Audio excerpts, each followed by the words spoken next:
On its way out of Netflix Xbox Game Pass, I'm playing through Mighty Goose. This is a game that I started a year back when it was released. Now I've got it on the Series X, and I'm enjoying it for the most part. Now, Mighty Goose is a run-and-gun shooter whose title and gameplay pays homage to the Metal Slug series, which, and this may be blasphemous, I prefer Metal Slug over Contra, I'm sorry. You'll see the familiar cutesied-up animated baddies to blast and vehicles to jump into, which can also be destroyed, of course. Oh, and that lovely announcer, batting off whichever weapon you picked up.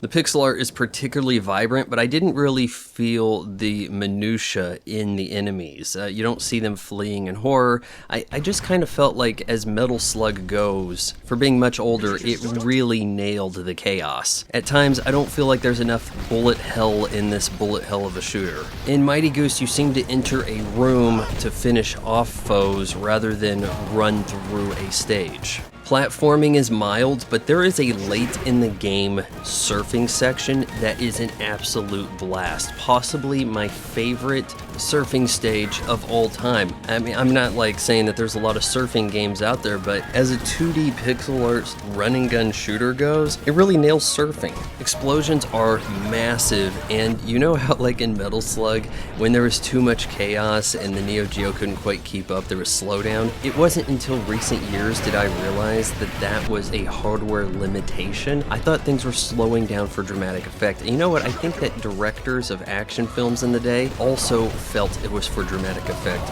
thus giving us action films with slow motion like The Matrix, clearly inspired by Metal Slug's slowdown, right? Metal Slug Mighty Goose offers the option to turn off the dramatic slowdown, but I didn't see the need to do this or any of the other cosmetics. I did, however, check mark the rapid fire option so I didn't wear out the face buttons on my Elite controller. But it's not all just Mai Tais and Yahtzee for Mighty Goose. There are some issues here. You're a little bit too powerful from the get-go.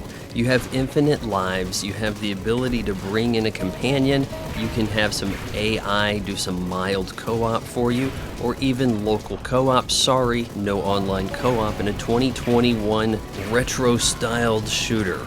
I'm sure Mighty Goose has some kind of story to it, though it doesn't really seem to matter, and nothing really sank in as far as stakes, betrayal, none of that. The game is all too brief. You can quickly get to a New Game Plus, and it shouldn't be any trouble for you to get the achievements. When achievements are too easy, is there really much of a sense of achievement? But all told, this is a quality game to experience on Game Pass. I'm not quite sure I would recommend it unless you are specifically a fan of Metal Slug and you want something of a spiritual successor. The Mighty Goose may not offer great value for the $20 full price, but occasionally you see it for just under $10, at which point I say get honking. I give Mighty Goose an 8.0 out of 10.